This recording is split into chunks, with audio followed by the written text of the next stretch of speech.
All right. Hello, coffee makers, not coffee takers. He is the master of cyber farms, our friends with B. Nash Jr., and I, the people's chief, Dr. Joseph J. Britt Miller Jr. We are your hosts for the Cyber Coffee Hour. Our friends and I hail from Mount Vernon, New York, and we are excited to share our experiences and stories along with those of our incredible guests. Our mission is to impart knowledge, enhance understanding, and cultivate a sense of community in the expansive world of cyberspace. So for today's show, we'll have a coffee chat with DoD Technical Director of the Nuclear Command Control System Cybersecurity, Carlton Brooks. Now, Mr. Carlton Brooks is a Senior Executive and Technical Director for Nuclear Command and Control System Cybersecurity in the Department of Defense, where he provides technical leadership for support to Nuclear Command, Control, and Communications, or NC2/NC3, and Senior Leadership Communications. In his role, he ensures that cybersecurity, threat intelligence, weapon security analysis, and DoD relevant policies secure the Department of Defense and the nation's most sensitive information systems. His cybersecurity expertise supported the warfighters in the war against terrorism. In 2019, Mr. Brooks completed a tour as the cybersecurity liaison officer in Afghanistan as the U.S.'s senior cybersecurity expert in the country, where he worked directly with U.S. military commanders. Previously, Mr. Brooks led other cybersecurity organizations where he impacted cyber defense engineering, assessment, analysis, and architecture development of weapon systems and national leadership missions, including NC3, presidential, and senior leadership communications. In addition, he has held other roles related to cybersecurity, including as a national subject matter expert for nuclear command and control systems and cybersecurity chief architect. Mr. Brooks founded an engineering firm where he served as president and chief executive officer. The firm provided cybersecurity, network engineering, and business application development across federal departments before he returned to civilian government roles. Mr. Brooks holds a Master of Science in Telecommunications Management and a Bachelor of Science in Computer and Information Science from the University of Maryland University College. He's currently pursuing a Doctor of Science in Cybersecurity. In addition, Mr. Brooks is a certified executive coach. Originally from Gadsden, Alabama, Roll Tide. He lives with his wife in Marriottsville, Maryland. He is the father of 4 adult children. Carlton Brooks, welcome to the Cyber Coffee Hour. Good morning. Good morning. Thanks for having me. I'm glad you guys asked me to join you. Absolutely. Yeah, we're definitely excited to have you on the show, especially as we get started here with season 2. We had some good time off, but we're ramping back up. We get back in it. The off season's over. You see, it's kind of tied in with the NFL season. We took some time off. Now we get back into it. So I see that. On these routes. Yeah. This coffee's coming in hot. You're right. So actually, just to touch a little bit on that, Carlton. What are some of your early predictions for the NFL season? I've been so busy lately working on this doctorate. I haven't had a lot of time to focus on the NFL. Of course, I'm really interested in what the Ravens do. Of course, right? Yeah. So they did okay the other night in their first game against the Chiefs. It's still early. It's still early, but I'm interested to see what Houston does this year. Those are the 2 teams that I'm really looking to see where we go in terms of getting to the AFC Championship. Absolutely. Alfredo, what about you, sir? So I'm tiered in the line. So I'm literally doing the garden stuff still. It's literally down. I'm down the rabbit hole and it's growing on me. But right there I didn't catch the Chiefs game to piggyback off of that. Like I didn't catch the Chief Ravens game, but I'm a big Blue fan still with you, Dr. Joseph, my brother. But I'm kind of teetering. Like I'm kind of interested to see what my cousin City can do. I'm kind of interested to see what the Ravens are capable of this season. And that City shows up. They love they Ravens. So I'm definitely teetering and kind of like want to see the matchups between those 2 teams right now, Giants and Ravens. Well, and I'll just close out just to say, the Giants season, it's going to be a long season. I mean, if Daniel Jones is still playing the way he's playing, it's going to be a long season. Oh, my God. Bear with me. And I finally got to hang a Bleacher Report, too. So last season, I wasn't really dialed into it, so I finally got my Bleacher Report set up for both teams. Yeah. No, they're actually pretty good. They do very good analysis. Yeah. All right, so let's get into it. So again, Carlton, thank you again for being on here, and those listening again. Carlton Brooks is here on the Cyber Coffee Hour, part of the Alive Podcast Network. So Carlton, I'll start off. So yeah, your career spans military service to founding an engineering firm and leading critical cybersecurity efforts for the Department of Defense. So, how has this diverse background shaped your approach to secure nuclear command and control systems? Well, I've been blessed to grow in my career from being the junior engineer on the team, asking questions and trying to understand what all the senior guys were doing and being amazed at how smart people were. And that journey has enabled me to take on several roles, jobs, and I would tell you from a professional level, like I said, I was a junior person on the team. Became, doing my technical roles, and then got into some management roles, and then, taking my entrepreneurial angles and coming back. So it's been quite a journey. I actually moved. I was in the military early in my career. I was a government civilian for I think about 16 years. Then I left and started network integrity, which I loved because I always wanted to own my own business, even from when I was a kid back in Alabama, washing dishes in the kitchen. I always wanted to do Right. my own thing.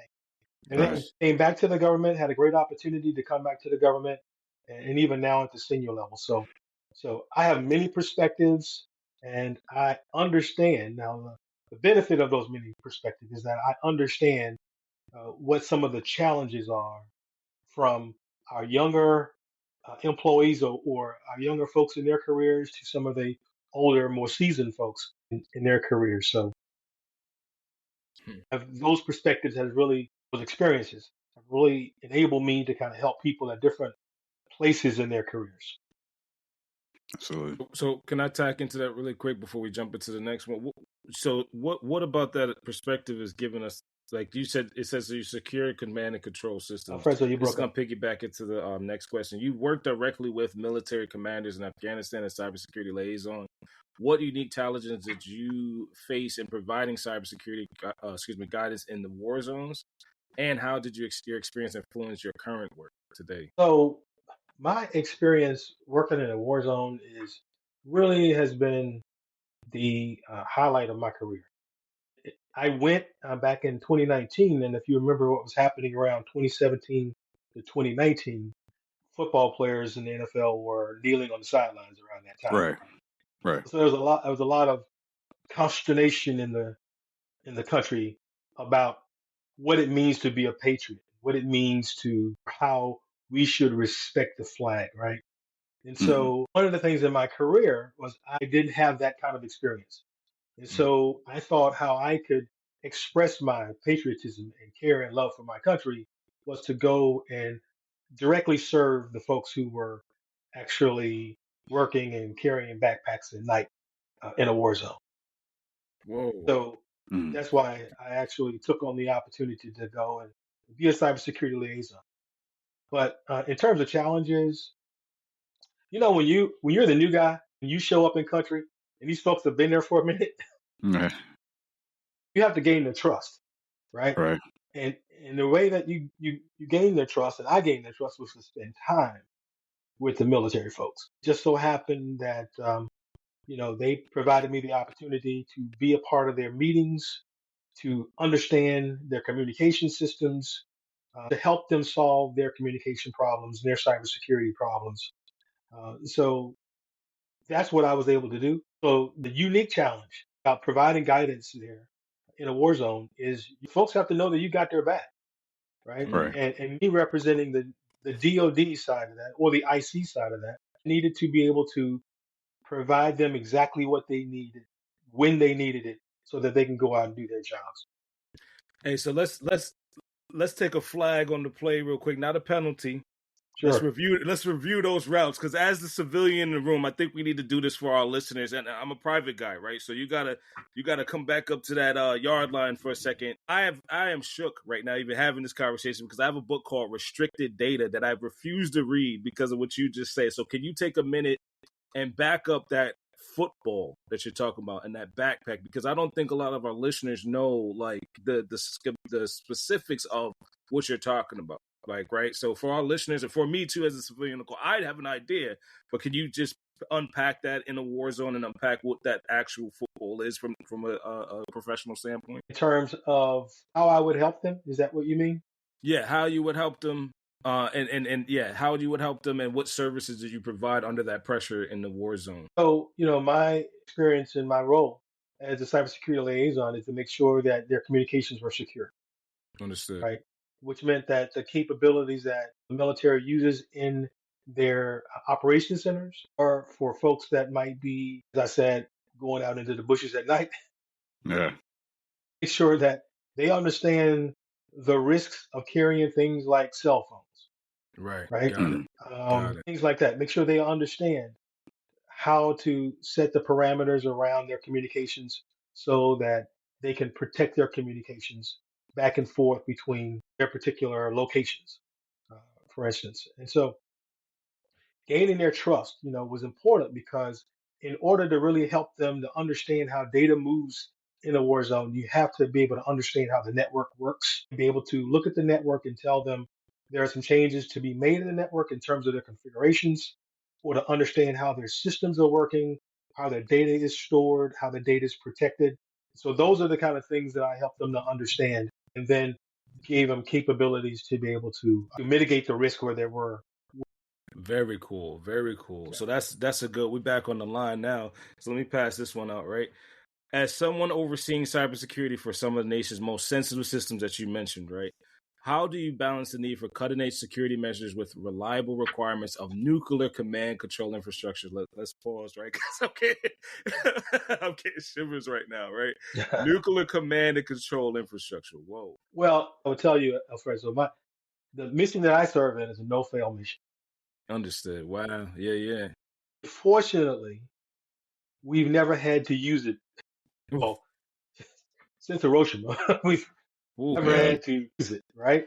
And so we want to ensure that we don't ever have to use it because the nuclear mission is a deterrence mission. mm, And so we hope that we never have to use that. But how we balance the need for cutting edge cybersecurity with reliability is, as we do anything, we must understand the details. The Right. details of any operation or any technical use case is what determines success or failure. Right? So before we would implement a cutting edge security measure, of course, we need to make sure we have ample testing, that we understand the requirements, we understand the security options that are available within those cutting edge technologies. But if you look at our nuclear base, there's opportunities for modernization. There's opportunities for using new things, new technologies, right? So what we have to make sure though that we use those technologies in a very smart way. That we understand how they help our mission, not deteriorate our mission. Absolutely. Absolutely. no, we got first down. First down. And so because of that modernization, so the cutting edge measures might not be applicable to that command and control infrastructure because it's a no fail. We can't fumble the ball, right? So Right. right, so Exactly. I completely get it. So yeah, first down. Exactly. Absolutely. So, Carlin, so you're pursuing your doctorate in the Doctor of Science in Cybersecurity while holding a senior executive position. If you could share, so what motivated you to continue your education, and how do you see it enhancing your ability to address emerging threats? So I'm smiling at this because I ask myself this question every day. Yeah, man. You look at the assignments and like, man, why am I doing this? Exactly. And there's no research on your research, right? Like you said, there's no citations or none of that.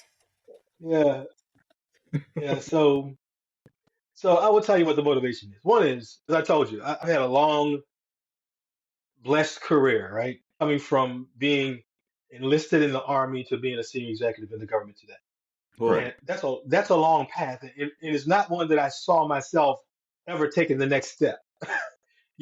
But so I've had a great career, but I'm not done. Right. So Mm. I'm in the federal government now. I will retire at some point from the federal government. So I look at my own future, right? And I think about what it is that I enjoy. And what it comes down to is enjoy technology, enjoy contributing. So I want to contribute to the cybersecurity of our nation. I know that sounds pie in the sky, but the question that I ask myself when I considered going back for this doctorate degree is, how would I use it to help my country? How would I use it to continue to contribute to cybersecurity for the nation? And I think the answer that I came down to is, in order for me to move in the spaces that I need to be in to influence that or to have that kind of impact, I needed the doctorate degree. Mm. And so I could be right or wrong about that, but that's just the way I felt. And so that was really the motivation, just to be able to contribute, but it contributed in a different role and in a different space than what I am currently doing right now. And so I see there's so many opportunities in terms of, facilitating success for our younger folks who maybe not as cyber secure or cyber aware or risk averse as some Right. of more seasoned folks. And so we have things that really impact us, like I'm going to say the word TikTok. We got the feed. We hear it. Yeah. Wow. That they seem innocuous to us, but there's risks in everything that we do. We just need to make sure we continue to educate people. And how can I do that? I just think I need a doctorate degree to be able to do it. So maybe I don't, but that's kind of the way I feel. And I said I ask myself the question every day because I actually do. Like, is there a way I can do it without having to write this paper? Right. Yes. So, hey, message received, man. Because, and I'm looking at you, man. I said, thank you for that, because I want a doctorate too now. Like, you're right. Like, do I have to do this? But you can't be wrong in that situation. You can't. I'm just saying there is no wrong, right? Like, you're gonna get the access, you're gonna get everything, because that level up is amazing, right? So, yeah, man, doctorate is where it's at. It will be full soon. I can't be on this call without one. It's gonna be surrounded by doctors. I know. I just want to be like Dr. Joseph. Right. I'm trying to be like you. So along those lines, as you do have a storied career, and so part of that, you also serve as a certified executive coach. So how do you apply coaching principles to develop the next generation of cybersecurity leaders within the Department of Defense, especially in the specialized and high stakes field? So I am a certified coach. I'm still working on a national certification for that as well. I also am a mentor to a lot of people. I should say several people. Coaching and mentoring is about serving, right? And it's about serving others Right. to gain awareness about themselves. So what that means is sometimes we act or react certain ways in certain situations by things that we are not even aware of or not addressing within ourselves. Coaching is helping others to really think about why they react about certain things, or why do they have certain perspectives about certain situations. And it's been very fulfilling for me because I've seen people make choices, life choices that they never really thought they would make, or they've made choices where they found out that because they felt one way or they had a preconceived notion, it was affecting another part of their professional life or personal life. So that has been fruitful for me because, when you start to look inwardly at yourself and understand why I do what I do, why do I react the way I react, sometimes we don't spend much time looking at ourselves. We look at others and we react to what happens around us. Rarely do we take the time to set ourselves apart and look at ourselves and try to understand ourselves. Now, I'm not a therapist. I'm not. So you sure, but man? just, you sure? but getting people to really think about that and kind of understand themselves, man, that's powerful, dude. I mean, it's powerful when you see people, when the light comes on in people's brains and they see themselves in a different way. And I've seen them make really, really significant choices. And so that's why I do it. It's really a way to serve. And as I look at how I use coaching, mentoring in my professional life, I encourage folks. I cajole, I push, Yeah. I hold accountable because I want people to be fearless about their careers. I want them to take risks, and I want them to understand that nobody knows it all, right? No one knows it all. Well, you can know most of it, Right. right? If you apply yourselves. And so a lot of folks that I see, especially younger folks in their careers, they're reluctant to take chances. They're reluctant to speak. They're reluctant to start really, podcast. yeah, exactly, because they think they don't know. right? They think they don't, I don't know how to do that because I don't know all the answers. But you know Right. what?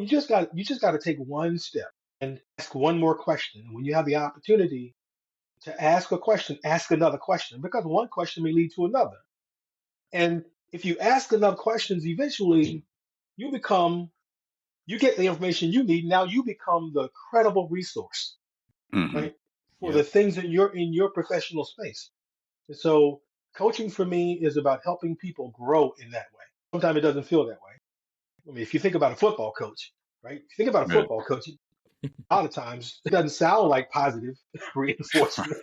No, It right. sounds like you're asking me to do too much. Run these routes. How? How many days I gotta go to the gym? You know, like what I gotta Exactly. eat. Yeah, yeah. Exactly. How But, does that but when play it into comes, the? Oh, sorry. Go go ahead. ahead. No, How you does go that ahead, play sir. into the? Yeah. How does that play into the pressures that it takes from these executives to be? Because you said it's a no-fail mission, right? I can imagine. How do you coach and allow these executives to allow themselves to have that space and become the leader that they need to be? Because you're right. Even as a non-executive, so there's a high stakes game being an executive and allowing yourself to have that time and reflect and be held accountable and level up. Let's be real, like you said, you're putting the pressure on them now, under pressure, to level up and accept your mentorship. So what words of wisdom you have towards that? Well, I had a person one time tell me that they were getting near to retirement age, and they were senior executive, and they were they didn't want to retire. Mm. So I asked them, so why are you thinking about it? Who told you you need to retire? You know, just it's just that the project they worked on was so important. They didn't know that the people they would leave behind would operate it the way that it should or carry it forward. Mm. Like, well, you've already trained them. When are you going to let them walk? Right. So no matter where you are, whether you're at the younger part of your career or you're at the end of your career, you're a senior executive, or you're in the middle of your career and you're a senior executive, it doesn't really matter. People have doubts about themselves. I mean, the imposter syndrome is a real thing. Yeah, Yes, it absolutely. is. Some of the most confident people that that walk into a room where everyone's looking at them are some of the people who doubt themselves behind closed doors. Mm. Mm. It's And paralyzed. I've had those conversations, and they've been able to share with me that they have these things that they have to, they have these days and minutes and moments when they have to just put it on, right? Just put on the confidence and go. And sometimes they need to be able to express that to someone, a trusting relationship, right, in a safe space. Understood. Absolutely. So, again, we have here Carlton Brooks here on the Cyber Coffee Hour, part of the Alive Podcast Network. So now we're going to transition now to the second half of the other show, a little bit more lighthearted, as we always do. Those who've been listening know how we do. We try to take some time to learn a little bit more about our guests, and learn the lighter side. What are some of the things they like to do outside of their profession? So, this is the time to get that insight. So first, and again, Colin, again, thank you for sharing those words regarding coaching. Well, I understand you do have a project. You do have a leadership blog. Off the top of my head, I don't know if you could just share some insights on that. Yeah, so the full name of the blog, and this is the blog that I haven't worked in, and I probably need to have a conversation with you guys to see how I can do more with it. But it's called Off the Top of My Head, and it's a blog Oh, that's what's about really cool. Okay. it's a blog about leadership, career improvement in football. So Okay. Yeah. sometimes golf, right? Yeah. Sometimes golf. So I take leadership from leadership concepts, so to speak. And I talk about them from the perspective of football because that's what I love, right? Football. Right. Right. So we will take, for instance, I actually the one that I haven't posted that I will post here pretty soon. It's called "What do you do on second and long?" You guys get that. So Yeah. you you run the ball up the A gap on first down, at 2 yards, or Yeah. you get tackled behind the line of scrimmage, right? And so what are you Deflate gonna it. do on second and long? You're gonna yeah, and Right. you gotta get a first down. Right. Always. So do you want to pass? Do you want to pass or do you want to run another? Do you want to run again? Do you run up the A gap? Do you want to run? on the outside, right? Right. So what are you going to do, right? So I'm going to take that situation, right, and apply it to work. Mm. When we've taken our best effort on the project, right? We have put a plan together, worked the project, and guess what? It didn't work. What are we going to do now? Are we going to say, boss, can you take that and give it to somebody else? Or do we have to go into the boss and say, I messed up. I'm going to try something different? Or do you just say, you know what? I'm going to go back. I'm going to check myself. I'm going to learn what I don't know. I'm going to ask somebody, right? And we're going to Right. reattack this thing. What are you Right. going to do, right? What are you going to do? I think another one that I wrote some time ago was about how to hit a golf ball, Yeah. which is like literally one of the hardest things in the world to do. Right. I don't know if you guys play golf, but I'm interested now. anybody can hit a golf ball. But how many people can hit it well, right? Right. Anybody can hit it long and consistent, right? How do you hit a golf ball?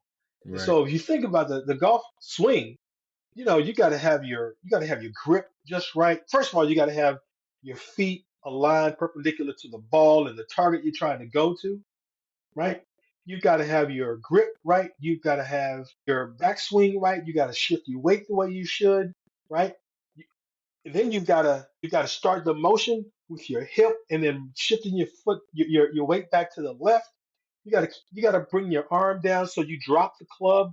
Then you got to release the club with your head steady, and you cannot be thinking about any of this. Right. So a lot of times what we do is we think about hitting the ball. The ball is the result of all this other process. Hitting the Mm. ball is the result of all the process, right? So when you're dealing with how do I get ahead? What do I need to do to get promoted, right? Right. All of that is the result of you being the expert for what you're accountable for. Right. You understand what I'm saying? Yeah. So the blog kind of takes all of that, and it's just to try to do entertainment. And really, I don't spend much time writing it. I mean, I can do it while I'm eating breakfast, or sometimes because I'm in a meeting, and the meeting I'm tapped out of the meeting. Right. Bust that one real quick. Right. So that's the opportunity too, because we don't have a blog. So I hear you. We don't have a blog yet, but yeah, I hear you. Like there's room for collaboration on that, because you're right. Yeah. It's very digestible. Making it fun like that makes it digestible, and clicks. It's comprehensible. Yeah, I appreciate it. It shouldn't be too long, but that's what the blog is all about. Nice. Oh yeah, and I think that's a great analogy because you talk about, especially when we talk about the golf ball. So the ball is the end result of all that work that you put into it. So Right. so if you apply that to I guess the workforce, or when you're at your job and this and that. So like you have that end result that you're trying to achieve. All the work that's being done in the background, especially for someone on the outside looking in. So they're not privy to seeing the day-to-day work that's being put in, maybe the long hours, the confrontations, whatever it is, everything that happens up to that point just to get that end result, whatever it is, that paper or presentation, whatever it is, whatever that end result is, not everyone is privy or able to see all that background work that was done to get to that point. So yeah, so that is very important, that to have that sort of, I'd say, mindset or understanding to know that you want to get to this point. It looks great. Everyone applauds or loves the end result, but but you have to recognize, to get to that, there's a lot of work that's being done behind the scenes to get to that point. And you got to make sure you're investing your time and energy to the behind the scenes so you can receive those accolades or what have you, or praise, whatever the case is, for that end result that everybody wants. Right. So I think that's a great way to determine. Sorry, go ahead, Frozen. No, 100%. I was letting you finish. Sorry, but everybody likes to see the game won. Right, everybody likes to see the championships, the trophies. Right. And I dialed into the gamification as soon as you said it. Everybody thinks it's easy to win the cup, right? Nobody wants to Yeah. see the level up. Nobody wants to see the strategy that you mentioned. That they kind of look at it like when they overthink about it. Why do I have to go to a trainer? Why do I have to go get a coach? Right? I'm already leveled up. Right? Like, why do I have to do more? So they don't understand. And I'm speaking to myself too. Like, you don't understand that speed run. Everybody wants to do the speed run in sports and in video games, whatever is competitive. Right? They just want to run through it quick. I've seen these routes. I don't want to. I'm never gonna get tackled. Right? Right. Yeah. So even the Yeah. salaries, nowadays, especially with the way the world's going in the economy, everybody's trying to just get to that salary, get to that end game, get to the sign-on. Nobody really understands the competitive nature of it, Yeah. Can I make a comment on that, Alfred? Yeah. So one of the blogs that I wrote some time ago was called name of it, "Where You Start Is Not Where You Will End." That's kind of the topic. And what it was really about was it was targeted for younger folks in their careers because of some of the things that you're talking about. When I think sometimes folks want to make a certain salary and they want to get there quickly, right? And so they go from job to job. And so I'm all about being an expert. And so I want the people around me to be experts. Right? And sometimes that takes time. It doesn't happen right away. Right. In order to be an expert, to the point where you are the point where you are the credible resource for a particular item, topic, science, technology, whatever it is, it takes time. Exactly. So a year might not be, 2 years might not be enough to be there, right? And sometimes the job, in particular if you're early in your career, the job might not even be, you might not even like the job. But I've learned that every job you have will prepare you for another job, even if you don't like that current job. Yeah, So 100%. you got to get the butter out of that job and then Right. move on. You're right, and you'll use that 10 years down the road. Put that butter in the coffee. That's right. That's right. Yeah. So okay, you got it. No, go ahead, Alfred. So what advice, and I'm gonna do some training in a second, but what advice do you have for the younger folks that are like, they're almost like, how do you say it? Not paralyzed, it's the wrong word. They're almost stuck in the sense that I have to job hop, and they're not making the choice for themselves. Sometimes the job is eliminated. Sometimes a company might lose funding. Sometimes there's a leadership change. Like, how do you advise when somebody wants to stay, myself included, right? When you want to stay seated as a young person, trying to get to your tenure, and that job is like eliminated, or that director is gone, or that, how do you coach towards that? Because I may not want to have to be forced to hop job to job, right? But I am, because this position was eliminated, or some spending was cut, or a team was annihilated. So can you speak to that? Sorry. Yeah, I can. So my perspective on that is something that I realized years ago. The company owes you nothing, right? And the company is going to make the best decision for the company. Yep. Right. So how you insulate yourself from that is you must maintain your own marketability. There it is. You must always understand the horizon that you're on, so that your environment is not the limit of your exposure. So you have to also be able to see what's happening in the open market. What are the new technologies on the horizon? What do I need to be participating? Which part of the new technology horizon do I want to participate in? Right. Do I need new training for that? Right? How do I protect myself? Because when those changes happen, you have to react. But you don't want to react in such a way that you feel like you have no choices. So you must maintain your own marketability and your own education, your own learning. So don't expect the company to do it for you. There it is. Right. Yes. Because that is what makes it the gauntlet that we've run as professionals, myself especially. The company doesn't know you. It's not your father's company, right? It's not someone that you're going to inherit. You have to run these routes to remain competitive, even if that competition doesn't exist in your company. Right, that's how we did. Back in the day, they used to say you eat what you make. I almost say there is no competition, right? Okay. There is none, right? You're never gonna stay out in emerging technologies. Every company's not using Kubernetes, right? There's this game that's played that's how you increase your marketability, using what they're not using, right? Doing what they're not doing as an entire organization. So I respect that. Yes. So I guess, Carlton, like, what are some key challenges you say you face on your journey to success, and how did you overcome them? Key challenges. When I think about my own experience, I grew up in Alabama, and I love the state of Alabama. But Alabama wasn't the easiest place to grow up in back in Yeah. the 70s. Mm. And so I knew very early on that I got to go, Right. to Right. be honest, because of the challenges. And I can talk about the things that I witnessed. I was actually the black vice president in my high school. I was the black vice president. Was it the first? The first black? Probably, Only black? probably. But I wasn't the Okay. only. I wasn't the only vice president. Okay. Okay. Got it. I was just the black one. Right. And the school flag, which was plainly, it was the Confederate flag. Mm. The school flag was the Confederate flag. And so the Confederate flag doesn't mean to me what it means to a lot of people. It doesn't offend me like it offended a lot of people because I had to sell it at football games.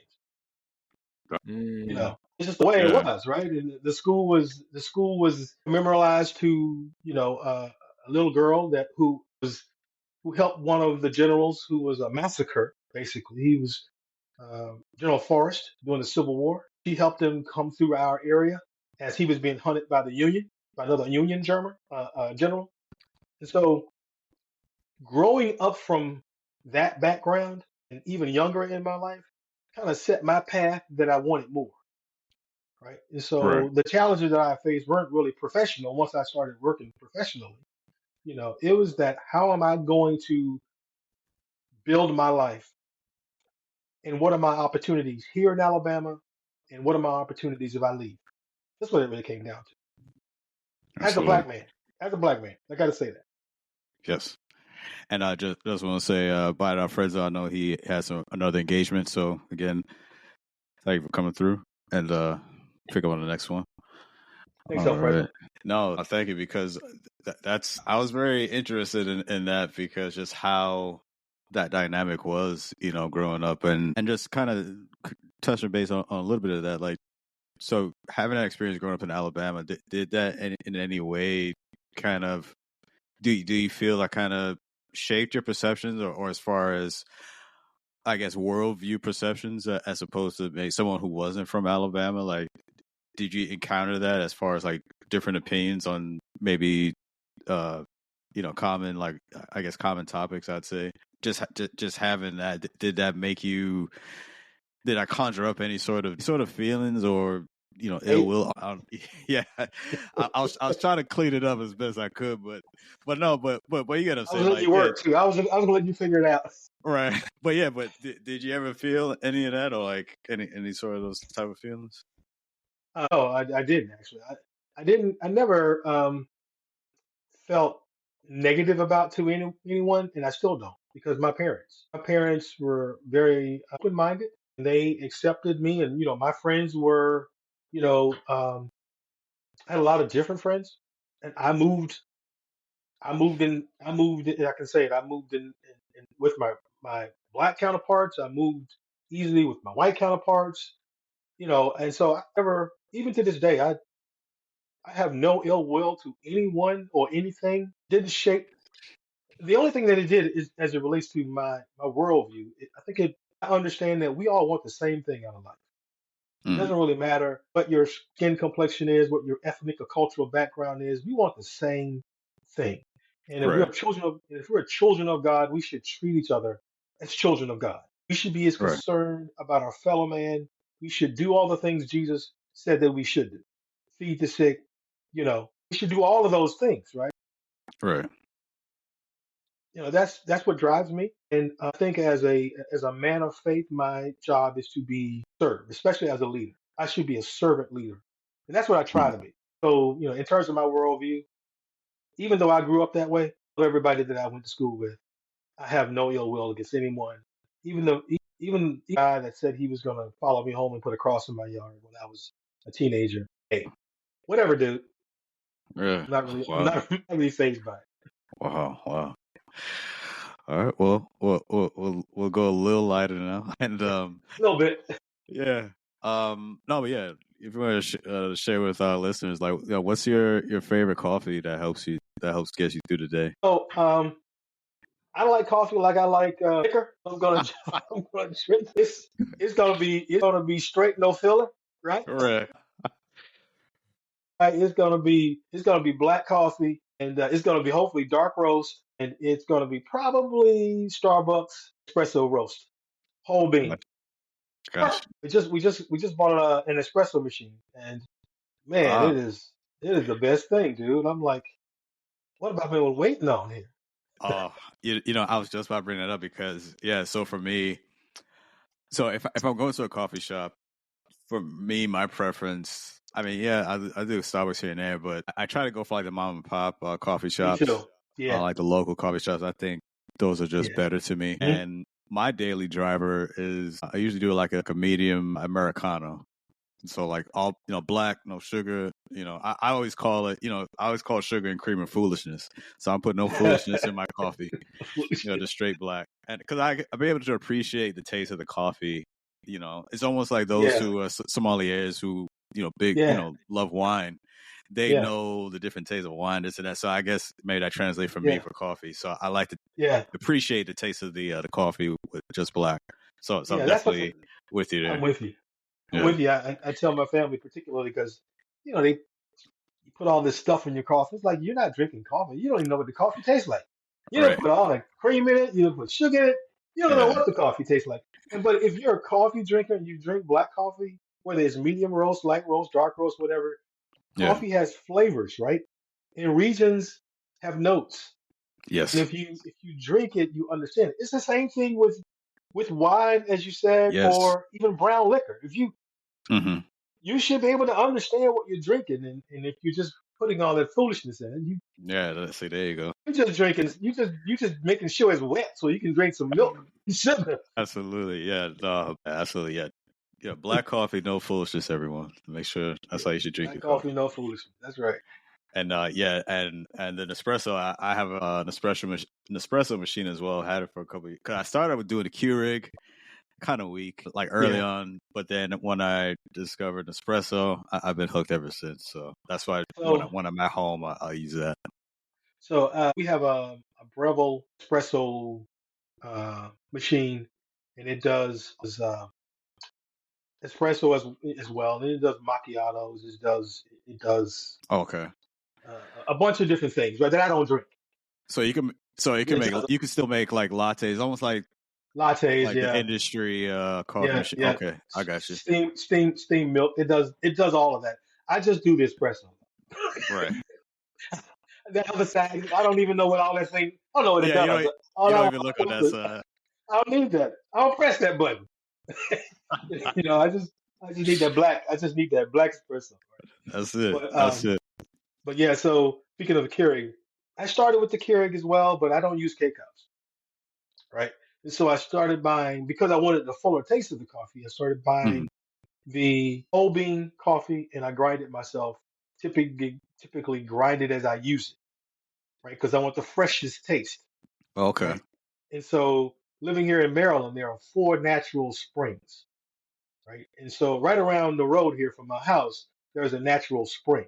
This is ice cold water coming out of a mountain 24/7, 365. It is hot outside or freezing outside. There's ice cold water coming out of this mountain. And I'm telling you, we take water jugs over there and get the water in it, and then I filter it, right? I filter it. A lot of people don't because Right. it's cold, and I use that because I want the most natural thing for my coffee, Oh right? man. Right? Others in the house may not, so they'll get the water out of the faucet. Listen, I want the water out the Right. mountain because it's gonna make the best coffee. You know what I mean? So that's why I flow on this. That's awesome. That's awesome. So, if you could have any superpower to help you in cybersecurity, what would it be and why? That's a tough question. Um, if I could have any superpower in cybersecurity, I guess it would be able to learn much technology as there is to know, So you which is right?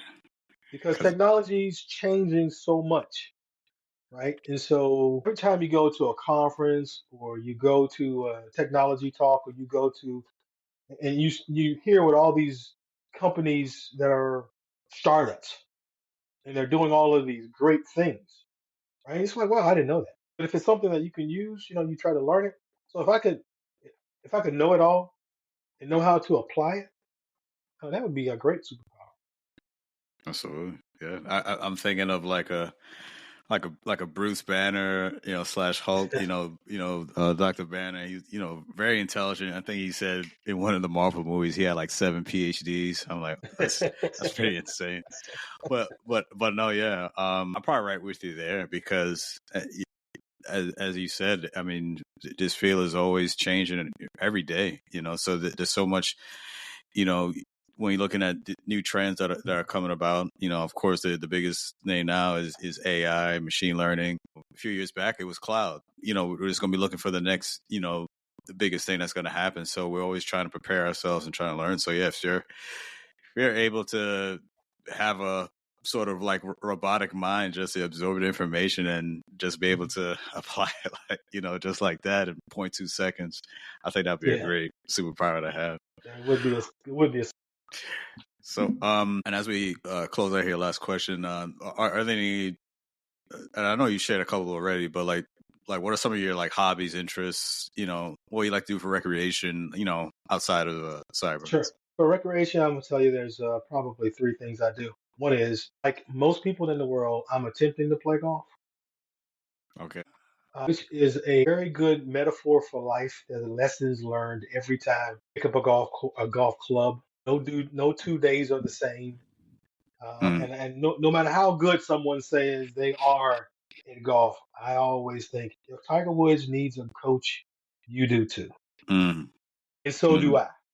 And so I'm not a guy that's playing every day. I'm playing maybe once a week, twice every 2 weeks. And so, yeah, I'm always trying to play golf. That's what I say. I try to play golf. Sometimes it's heartbreaking and sometimes it's exhilarating. Yeah, depends on the day. Depends on the day. The other thing I'm really into is photography. Okay. And so I consider myself one of those high-level amateurs in photography that take good professional quality photos. I don't take snapshots. I think the cell phone has convinced a lot of people that they're photographers.